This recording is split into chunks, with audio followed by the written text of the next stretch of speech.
This is Killer Innovations, a show about ideas, creativity, and how you can innovate. Welcome to the Innovator's Garage, where you learn to create your next game-changing killer innovation. Welcome to Killer Innovations. I'm your host, Phil McKinney. We are live here in the studio this week. I'm actually getting ready to head out on what I'm calling my Asia Pacific Innovation Tour. I'm heading out next Sunday. I will be in Japan for 2 weeks, 1 week in Tokyo, 1 week in Kyoto, doing some a little bit of vacation time, but also obviously squeezing in some work. Going to grab some interviews, bring those back to play here on the show.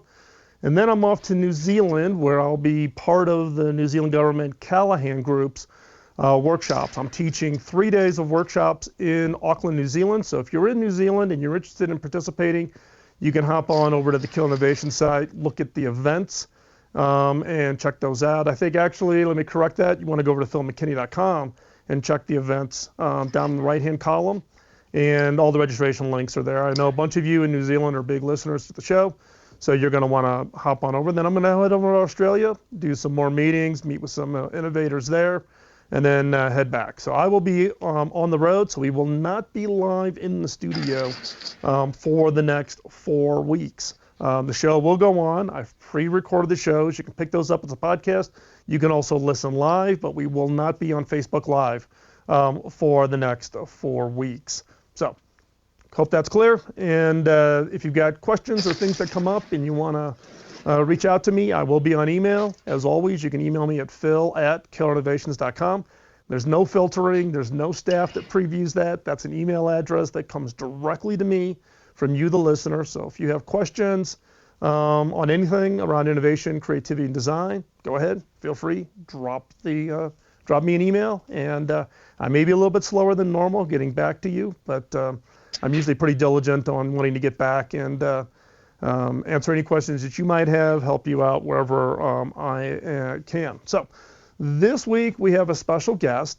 This special guest is somebody that I've known, I don't know, it's got to be since 2000, I guess, and who I am just a big fan.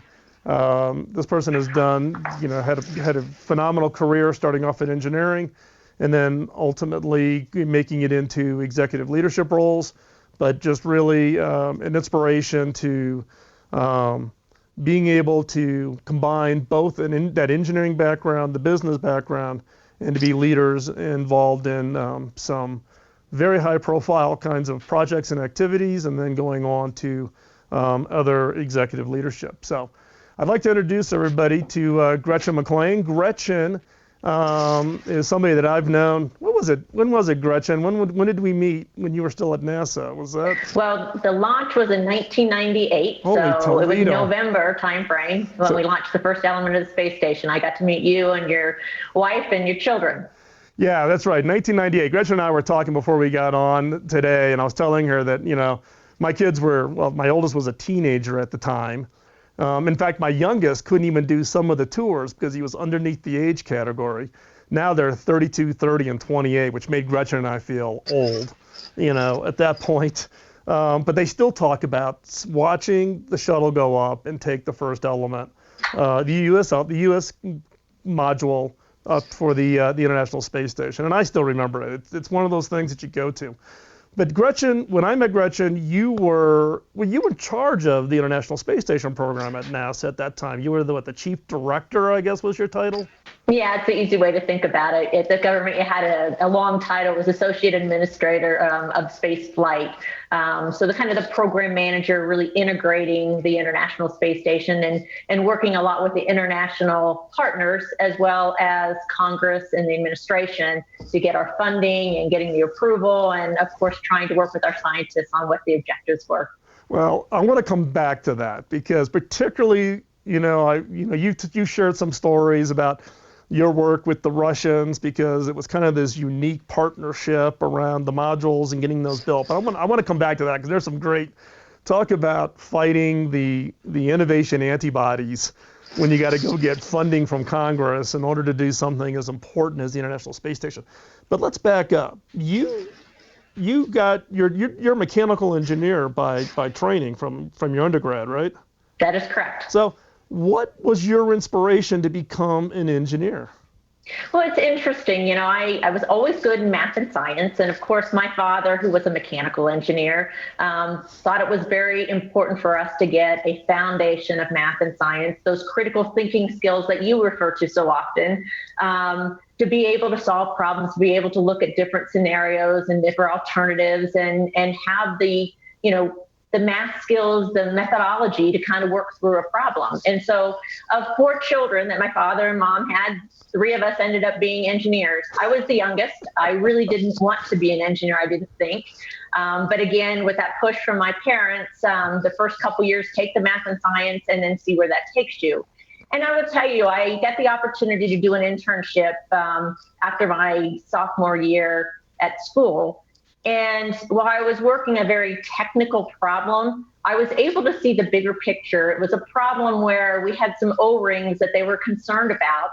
And the question was, did the supplier change the material enough that we would have to pull out some missiles that were out in the field? So this was working with the Department of Defense. I, of course, wasn't interfacing with them. I was a young engineer collecting detailed data.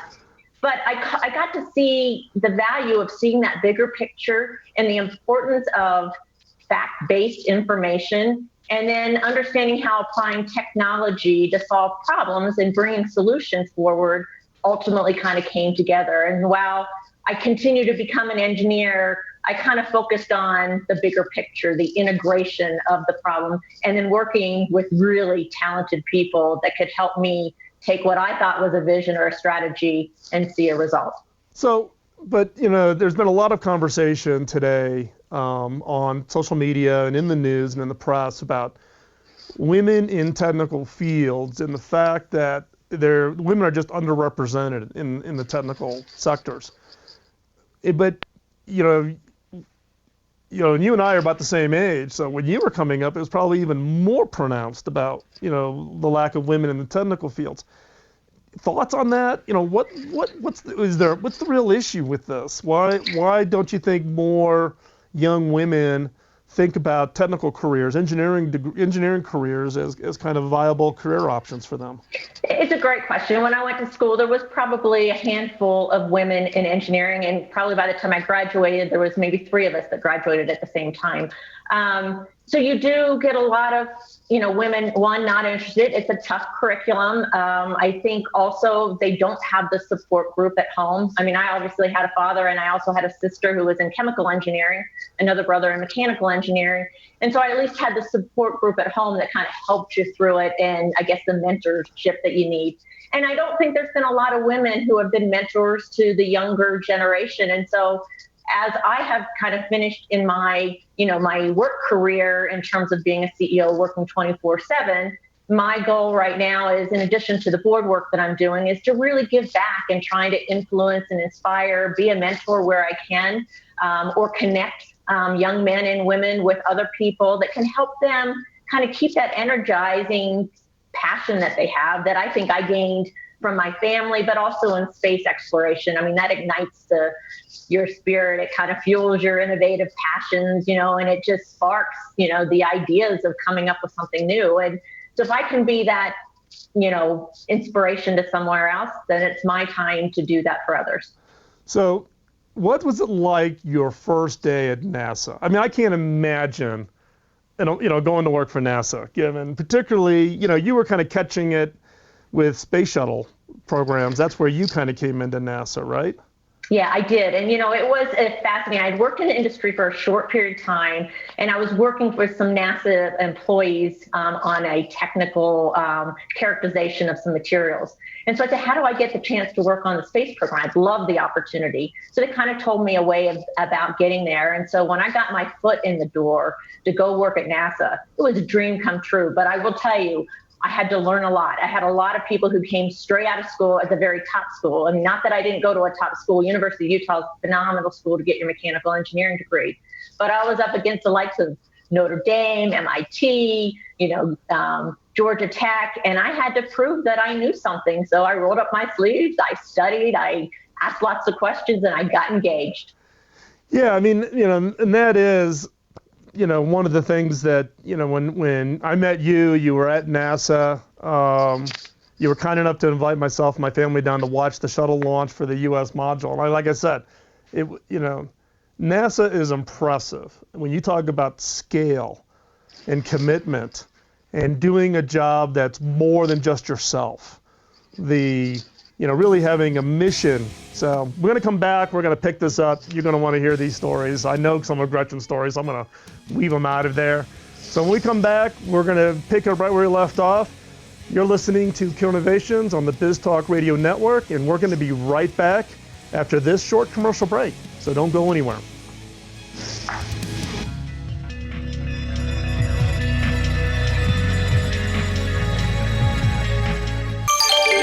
Biz Talk Radio.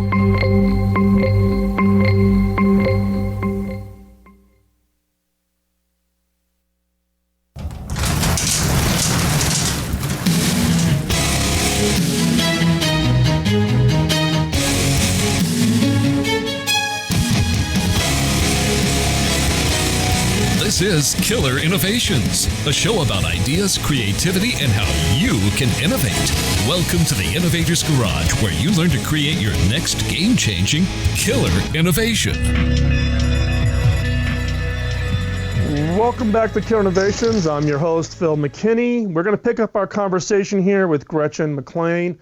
Gretchen, as we were talking about in the first segment, when I met her, she was the chief director on the International Space Station program at NASA. And like I was saying, Gretchen, I couldn't imagine. I was a space geek. Neil Armstrong and Buzz Aldrin, all the way Apollo 13 and all of that activities, all the way through the Apollo program and then the shuttle.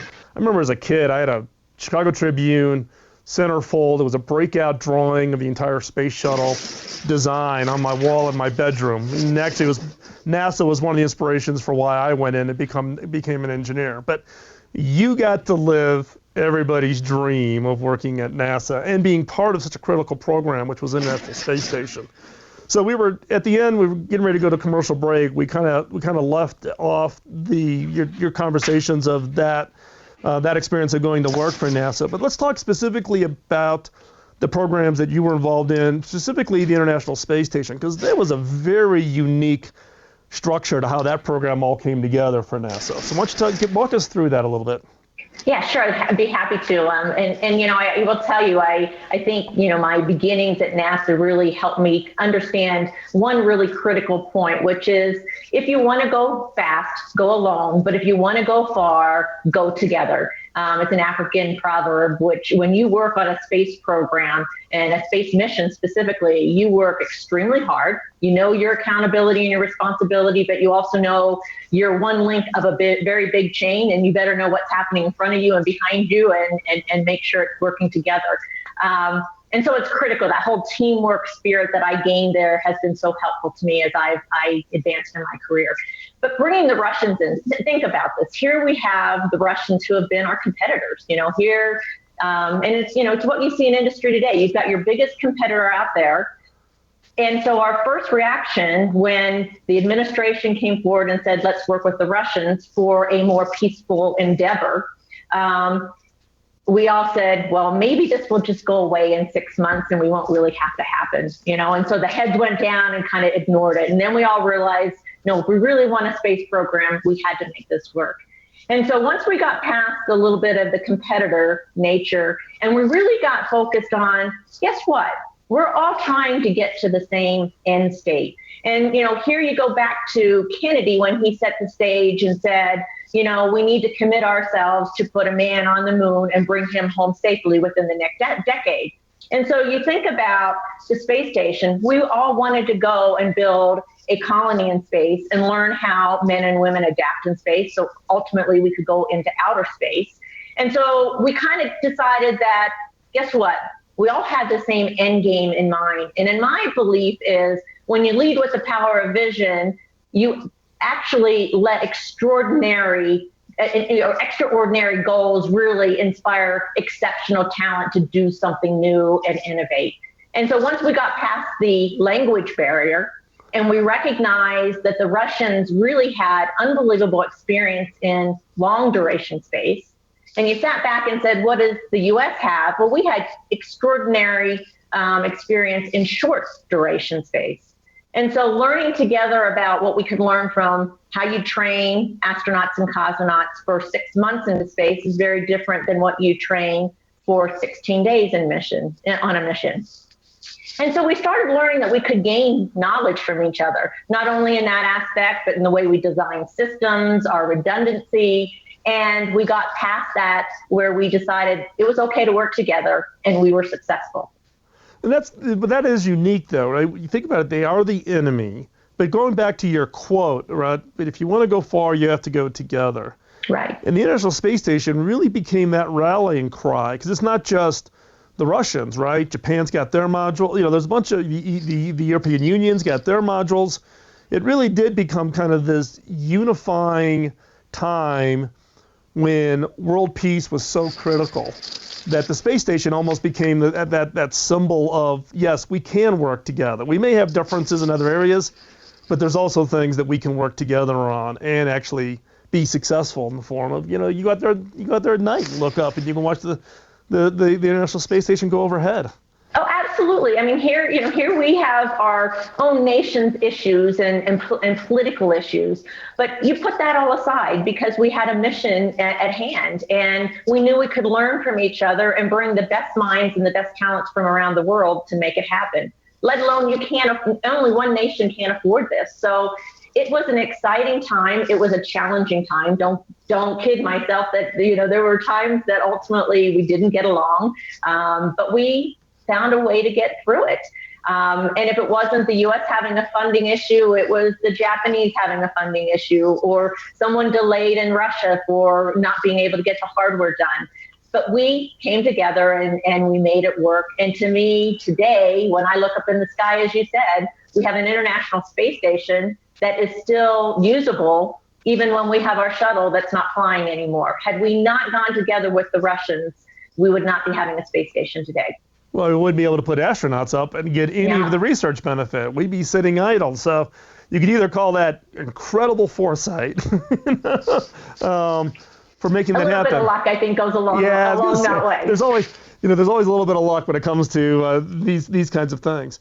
Talk a little bit about your experience, though, because in the case at that time in the United States, NASA was going through massive funding cuts.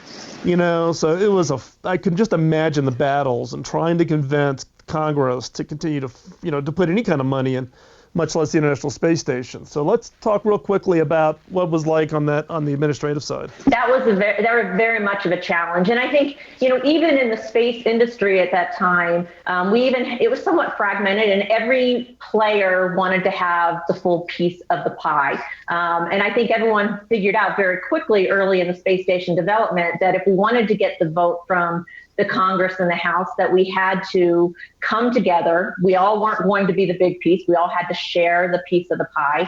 And I think when we realized that, we were able to move forward. But it was a put and take. I remember going to hearings, talking to senators, congressmen, women, many, many times trying to explain the benefit of the space station and how exploring the unknown would bring technology benefit us here on Earth, as well as it would open up doors for us into the future.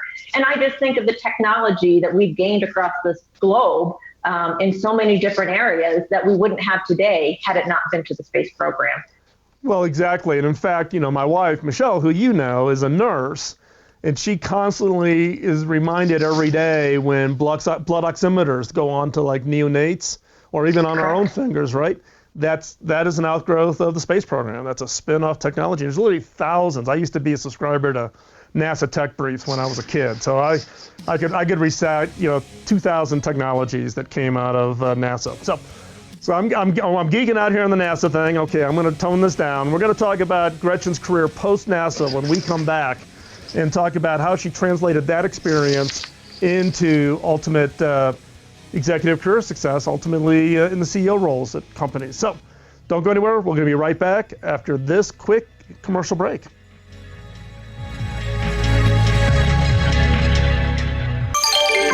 Biz Talk Radio.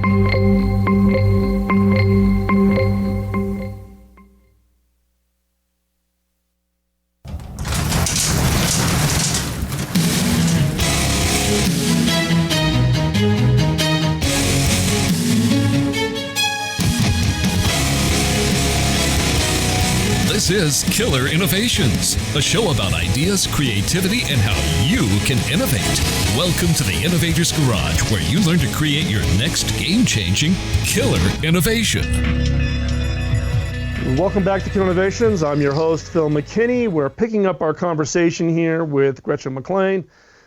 Gretchen, as I said, we've known each other for quite some time. She's the former chief director of International Space Station at NASA.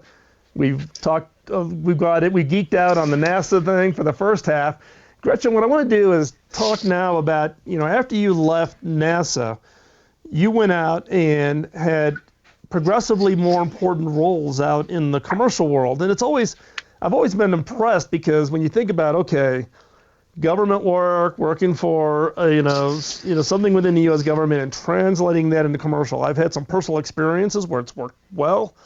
I've also had work where it hasn't translated very well, but you're the kind of the poster child of translating that experience to phenomenal career success. Tell us your story. Let me tell you a funny story about that. When I left NASA, I went to work for Allied Signal, which today is Honeywell. And when I left, the gentleman who hired me into the aerospace side of the house didn't share this with me until 2 years later. But anyways, I went in, I actually helped them turn around some of their programs. Honeywell or Allied Signal at the time was phenomenal on their technology. And so I went into the mechanical side of the house, helped them work their programs that were red, and really get with their customers and understand what the issues were, get their programs back on schedule and on performance.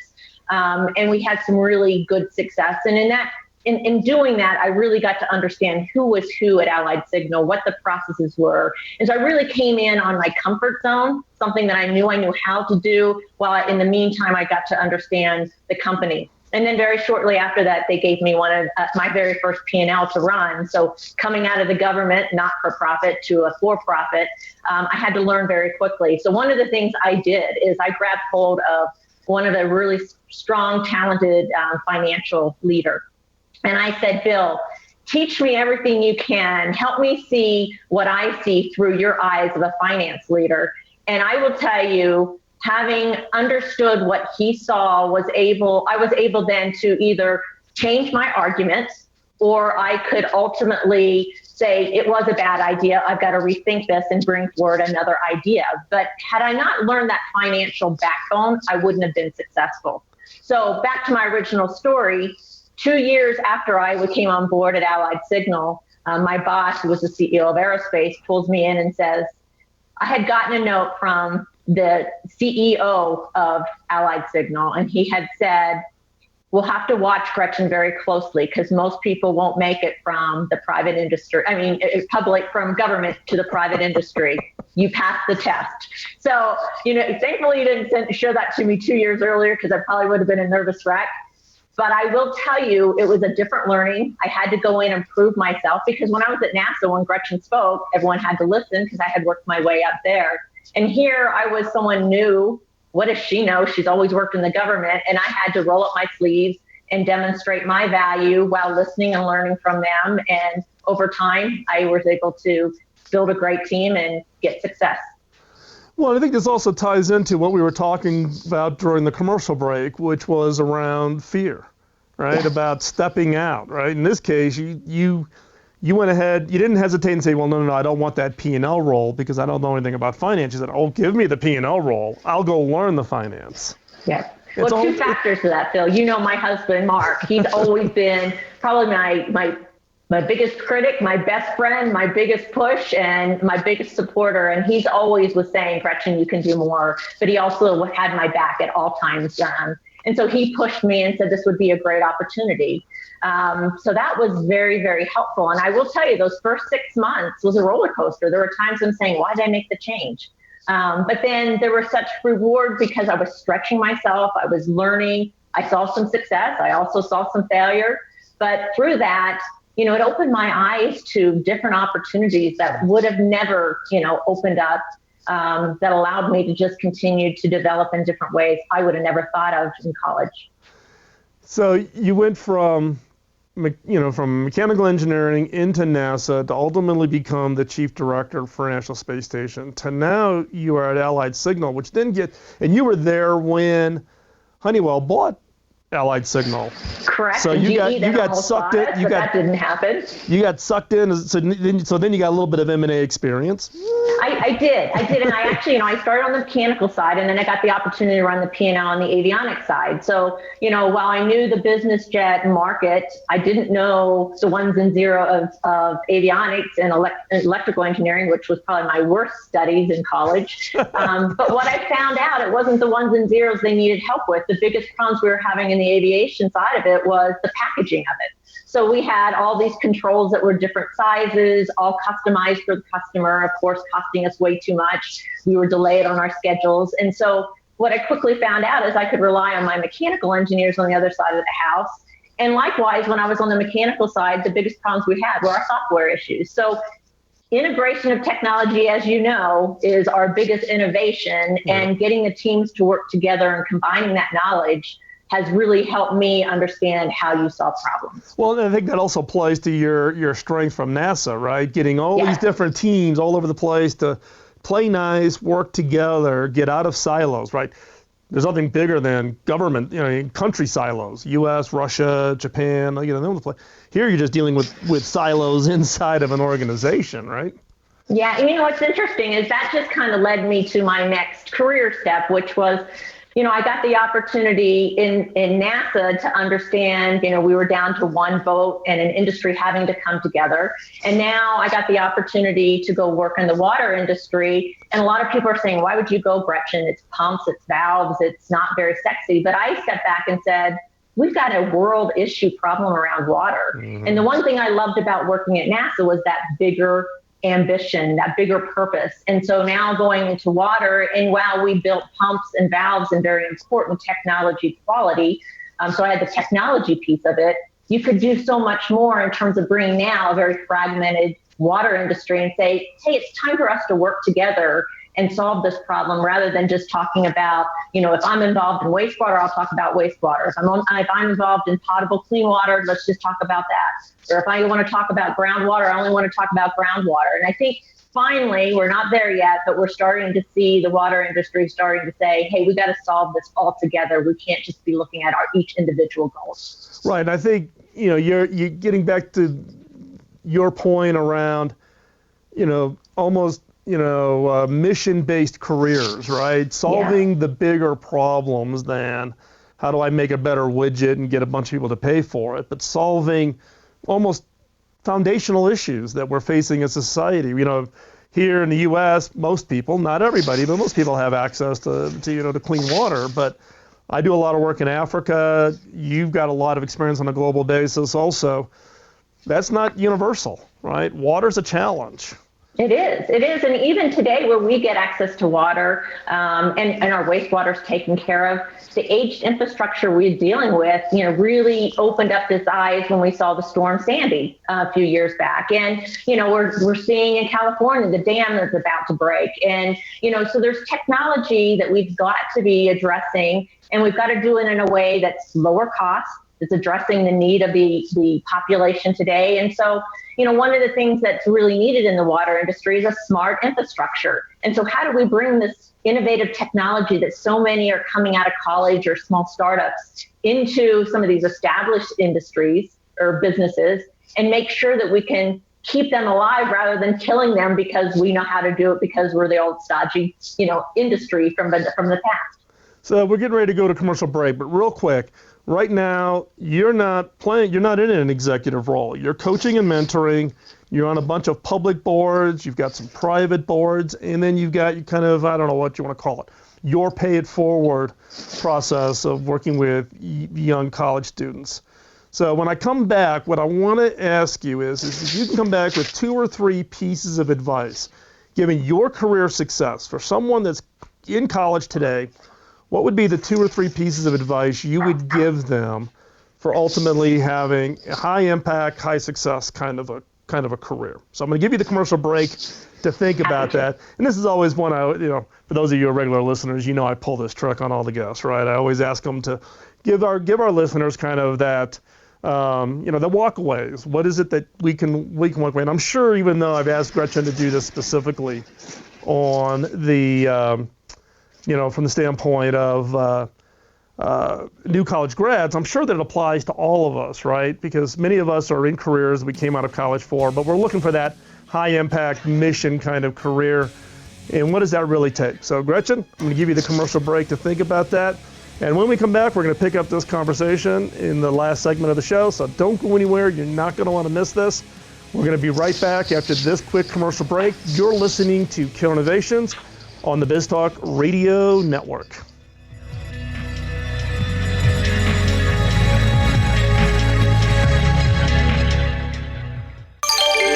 BizTalk Radio.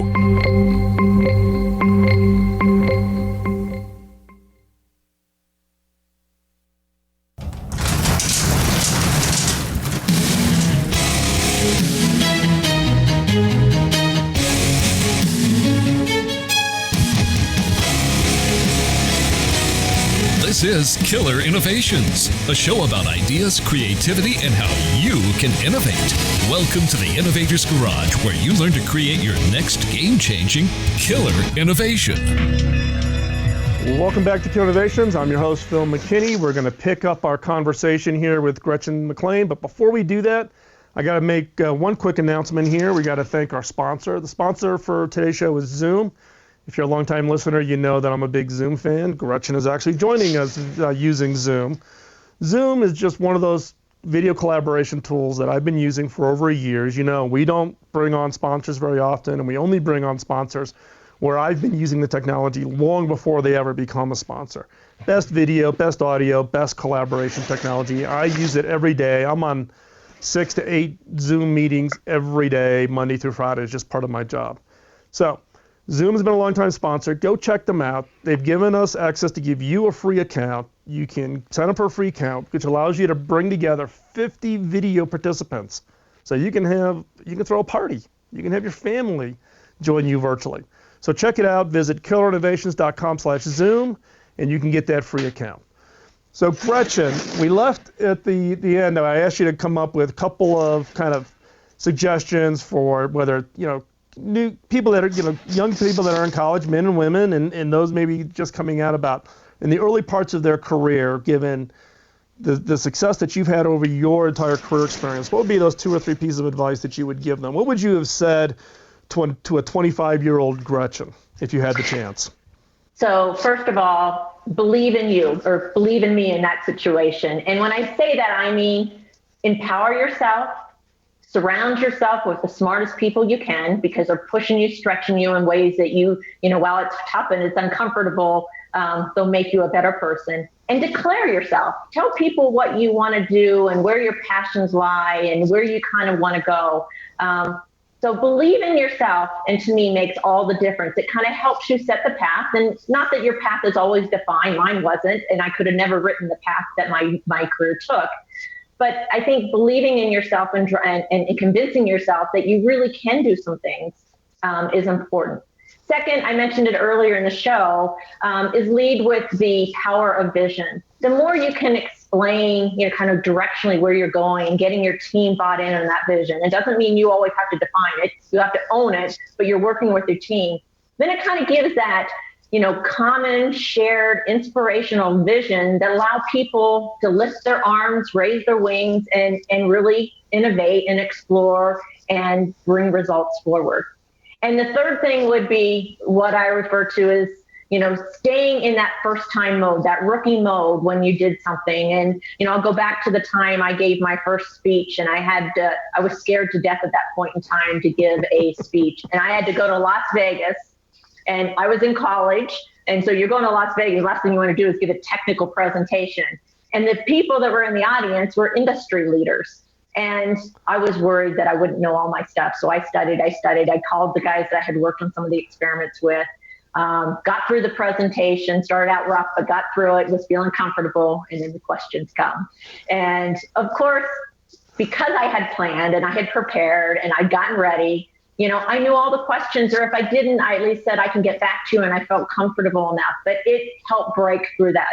but I was scared to death. But I proved to myself and I proved to others I could do it. And so if you can stay in that rookie mode, to me, that pushes you to create the greatest work you'll ever do. I also refer to it at times as having that tension between the confidence in your stomach and the butterflies in your stomach. That good tension kind of gets you out over your skis, but not too far over your skis, keeps you producing your best work. Yeah, I've also heard you refer to this as get comfortable being uncomfortable. Yep. Because growth and comfort don't coexist. You ask anyone in their career who really created something new or challenged something, being that uncomfortable is where you grow and develop in yourself, but you develop around other people, and it gives you great confidence, but yet enough to say, I don't know it all. I got to keep looking around the corner and asking those questions and innovating because someone else is right behind me. Gretchen, these are great. One, believe in yourself. Two, lead with this power of vision. Get that common shared inspiration. And I love this. This is definitely going to become a tweet. Stay in the rookie mode. All right. I think that is probably the best summarization of, be out there, be willing to try new things. Don't self-doubt yourself. Take that risk. It may not work out. You may stumble getting there. But it's when you take those opportunities that new doors open for you. How many times have we raised our hand and then you go back and you say, I didn't really mean to. I got selected, so how am I going to do this? And you worry about it and so forth. But you're not going to go back and say, no, I'm not going to do it. But you get yourself through it, and you've learned yourself, and you gained a lot of credibility, and you get through that fear. Well, it's going to be interesting because a bunch of my staff in my current job listen to the podcast, so they're going to find this as being really funny. I raised that hand and then I went, oh no, what did I just volunteer for back in June of 12 when I took over the CEO for Cable Labs? Not having much, I've been CEO once before at a very, very, very small startup, but had never really and I had no background in the industry. I didn't come from a cable industry background, right? I'm a consumer electronics guy. So yes, stay in the rookie mode. Don't be afraid to raise your hand and lean forward, go for it. So Gretchen, if people want to follow what you're doing, what's the best way for them to reach you? Two ways. I'm on LinkedIn, so connect through me there or through email. It's G McClain, MCCLAIN, @GretchenMcClain.com. Great. And we'll have all those links up on the show notes. So as we wrap up today's show, I want to remind you, we will not be live in the studio for the next 4 weeks. I'm on my Asia Pacific Innovation Tour, so follow me on Facebook, Twitter, Instagram. I'll be posting there during the entire trip, what I see, what I find interesting. So you want to follow over there to keep up with what's going on.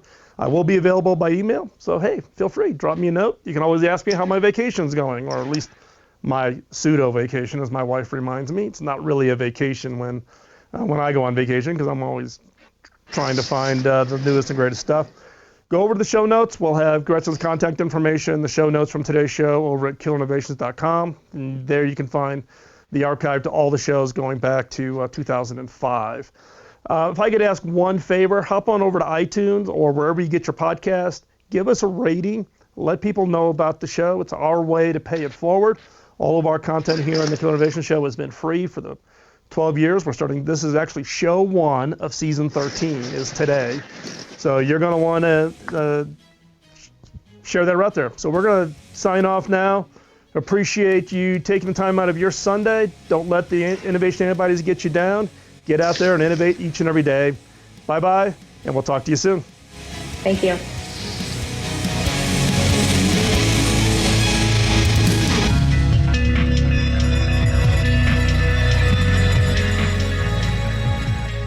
The opinions you hear on Biz Talk Radio are those of the hosts, callers, and guests, and do not necessarily reflect those of this station, Biz Talk Radio, its management, or advertisers. The information on Biz Talk Radio does not constitute a recommendation, offer, or solicitation to buy or sell any product or service. If you have any questions about Biz Talk Radio, contact us at 817-274-1609 or at biztalkradio.com. Biz Talk Radio.